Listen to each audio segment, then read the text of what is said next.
you're the Democratic Party of New York, you are calling every union leader and hack in the state and just shoveling cash to people to keep Lee Zeldin from winning. Zeldin is the Republican congressman from Suffolk County who looks like he could be the next governor of New York, a state that went for Biden by 23 points. So what's that about? Well, simple. Violent crime. It's out of control, particularly in New York City. It's destroying the city.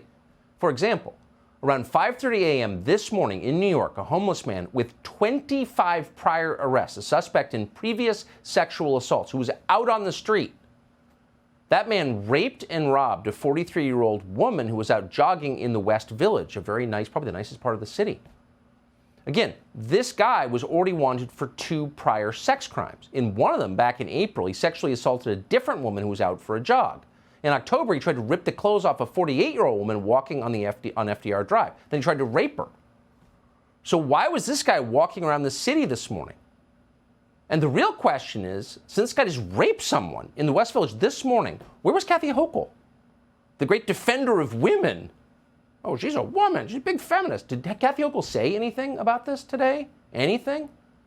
It's one of the biggest issues going to midterms. No, she said nothing. She talked about gun control, which New York has had for 60 years. It has stricter gun control than almost any state. It's nothing to do with gun control. This is rape. And it's gone way up in New York under Kathy Hochul. She should be ashamed, and she should lose. A lot of people feel that way. A new Pew survey of registered voters showed that 82% of black Democrats believe violent crime is a, quote, very important issue. You know who doesn't care about violent crime? People who don't have to deal with it. Only 33% of white liberals care. Huh.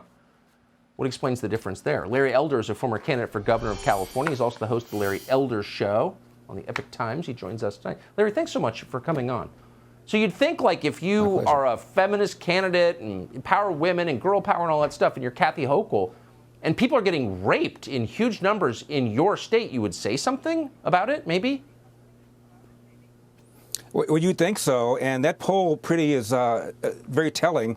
82% of 82% of black Democrats believe crime is a very serious problem. Only 33% of white Democrats feel that way, and as you pointed out, that's because they don't have to face the consequences. But this is not all that surprising. There's a website called policemag.com. And those who were self-described, Tucker, as very liberal were asked, how many unarmed black men did the police kill in 2019? Half of them thought the police killed 1,000 unarmed black men, and 5% of them thought the police killed 10,000 unarmed black men. Now, the answer, according to the Washington Post database, was 12.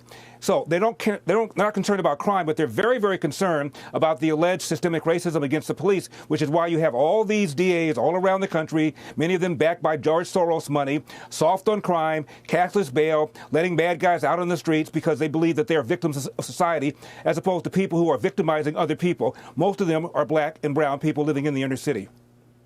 Well, yeah, and I'm just wondering, I mean, the Republicans like Lee Zeldin who are running on this message are doing really well. Why isn't every Republican, this is a civilizational issue, why isn't every Republican running on it? Well, all the ones that I've talked to, and I've been around the country on behalf of people like Carrie Lake and people like a woman named Caroline Levitt, who's running in New Hampshire, and crime is a big issue all around the country, and it should be. But Tucker, I want to talk a little bit more about this white liberal thing, because white liberals are often a clear and present danger to black people. It was white liberals who pushed the welfare state that has incentivized women to marry the government and men to abandon their financial and moral responsibility, to the point now where you have 70% of black boys entering and girls entering the world without a father married to the mother. It was white liberals that pressured banks into lowering lending standards. So when we had the recession, a whole bunch of people got wiped out. Black net worth fell dramatically. These are all white liberals. Let me just make a quick point. One of my friends is the economist Walter Williams. He wrote a column once where he issued a proclamation forgiving white people of all the bad things they've done in the past, so that white liberals could stop acting like fools, he said, because you're hurting us. Malcolm X was right about them. For sure. Larry Elder, great to see you tonight. Thank you.